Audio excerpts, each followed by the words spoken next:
Hello, my dear students. Welcome to the class of UGC NET Paper 2 Subject Commerce we are doing. Unit 2 बच्चे हमारा चल रहा है और Unit 2 का जो हमारा next topic है that is insolvency of a partner. Partnership accounts are going on and we have discussed many topics of this partnership like dissolution of partnership.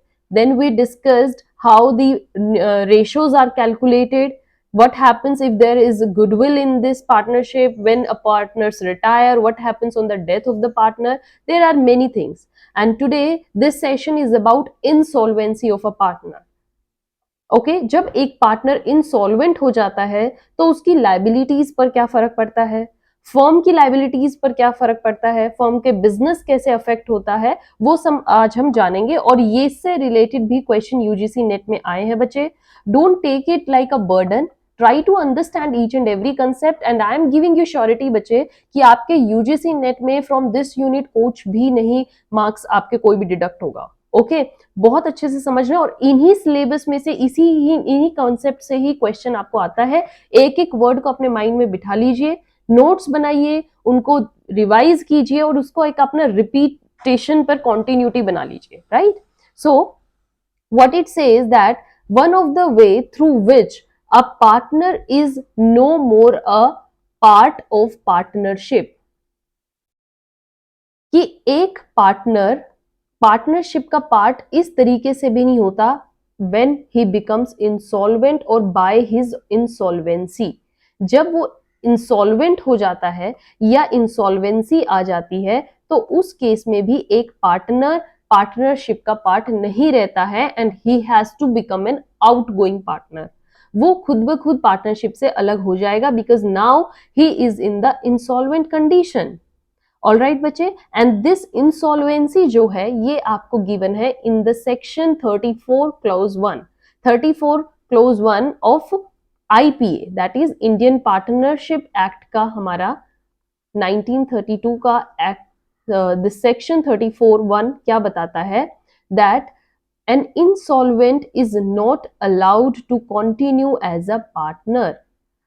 जो इंसॉल्वेंट पर्सन होता है वो एक पार्टनर के जैसा कॉन्टिन्यूटी में नहीं रह सकता। जैसे ही वो इंसॉल्वेंट हुआ तुरंत ही उसकी पार्टनरशिप का जो पार्ट है वो भी ये समझिए उसके हाथ से चला गया, right. Now therefore a person who is dash insolvent who is now adjudicated means उसको इंसॉल्वेंसी करार कौन देते हैं, लिटिगेशन के through, court, legal system. Court जब एक पर्सन को इंसॉल्वेंट करार दे देती है, एडजुडिकेटेड मींस थ्रू जजमेंट उसको ये डिक्लेयर कर दिया जाता है। एडजुडिकेटेड का मतलब बच्चे declare through court process. I will write for you, through courts litigation. Court के पूरी जजमेंट से ये पता लगता है कि ये पर्सन जो है इंसॉल्वेंट हो गया है, उसी दिन से उसको पार्टनरशिप का जो उसके ऊपर टैग है एज अ पार्टनर वो भी खत्म हो जाता है, right. The date on which dash of the adjudication, जिस दिन ऑर्डर आता है किस चीज का, एडजुडिकेशन का, is made the day a person is ceases to be a partner, उस दिन से वो एज अ पार्टनर भी अपना रोल खत्म कर देता है। ऑल राइट, बहुत अच्छे तरीके से बच्चे मैंने आपके सामने पूरा समझाया है कि एक पार्टनर जो है इंसॉल्वेंट जब हो जाता है तो वो एज अ पार्टनर नहीं रहता।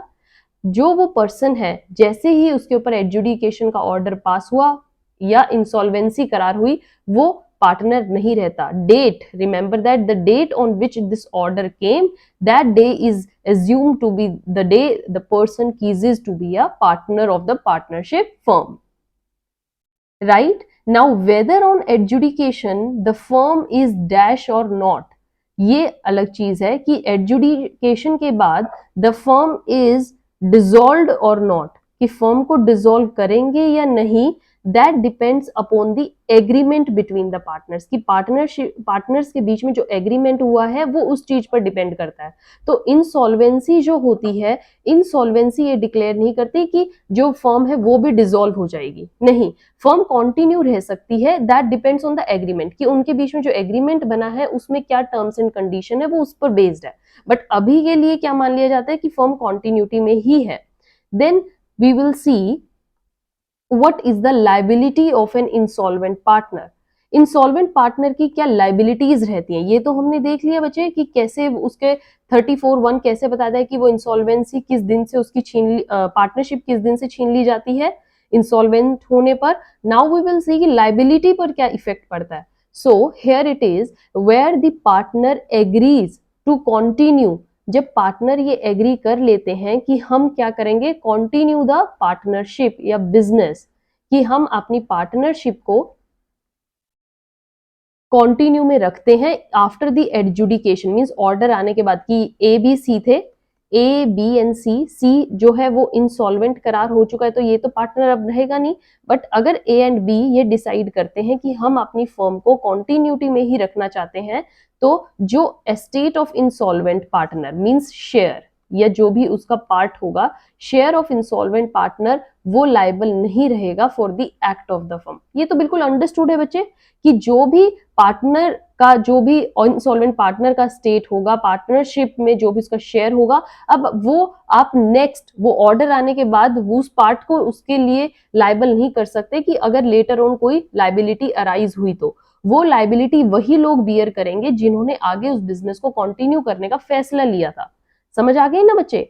Then insolvent partner is not liable for what, insolvent partner will not liable for the future acts, means जब से जिस डेट से वो पार्टनरशिप में एज अ पार्टनर नहीं रहता है, फिर जो भी लेटर ऑन कोई भी एक्ट ऐसा हुआ जिससे लाइबिलिटी फर्दर अराइज हुई, even though no public notice is given, means कोई उसने पब्लिक नोटिस दिया भी नहीं है, स्टिल आप उसके शेयर को लाइबल नहीं कर सकते, उसके शेयर को आप यूज नहीं करोगे for the future act. That must be bear by those partners only जिन्होंने ये फैसला लिया था कि हम पार्टनरशिप को कंटिन्यूटी में रखते हैं। तो सी का जो भी शेयर होगा वो ऑटोमेटिकली वही खत्म हो जाएगा and he will not be declare to be further liable for any future acts that are done by the continuing partners. All right बच्चे, अच्छे से समझ में आई ये line. Let me explain again for you that insolvent partner is not liable for the future acts, जबकि ये चीज ध्यान में रखनी है, पब्लिक नोटिस नहीं दिया है तभी भी आप उसको लाइबल नहीं कर सकते। राइट बच्चे, ये एग्जाम में क्वेश्चन भी आया है कि if no public notice is given still क्या हम इंसॉल्वेंट पार्टनर को लाइबल कर सकते हैं। Options are yes, no, maybe not और नॉट एट ऑल। तो आपको बताना है that no, completely no. Then in statement of affairs, in it statement of affairs, ये एक ऐसी स्टेटमेंट है जो कि प्रिपेयर करनी पड़ती है किसे, by the insolvent partner regarding his dash position, regarding his financial position. उसको अपनी फिनेंशियल पोजीशन डिक्लेयर करनी पड़ती है कि उसकी क्या पोजीशन चल रही है through this statement of affairs, और ये स्टेटमेंट ये शो करेगी कि what actually the financial position is of the insolvent partner. All right बच्चे, so I hope now you understood clearly the concept of insolvency of a partner, कि जब एक partner एक पार्टनरशिप से अलग हो जाता है ड्यू टू इंसॉल्वेंसी, जजमेंट आती है कि ये पर्सन इंसॉल्वेंट करार हो गया है, तो क्या क्या फर्क एक पार्टनरशिप में आता है, that we discussed in this session. बच्चे आपके यूजीसी नेट दिसंबर में आ चुका है, नोटिफिकेशन आ चुकी है, फॉर्म की डेट भी जा चुकी है। जिन स्टूडेंट्स ने अपने फॉर्म फिल कर दिए हैं या जो स्टूडेंट लेटर ऑन अपनी प्रिपरेशन कर रहे हैं for the next UGC NET coming in the June, वो अपनी प्रिपरेशंस कंटिन्यू में रखिए, डरना नहीं है। Make it your continue practice to read and revise everything.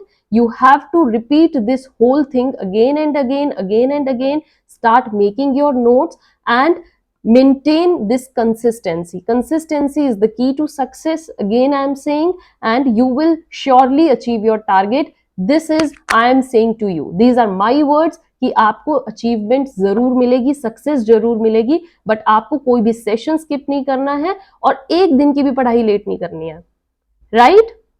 So with this, I hope you enjoyed and stay tuned for the next one. Till then, have a good day. Thank you.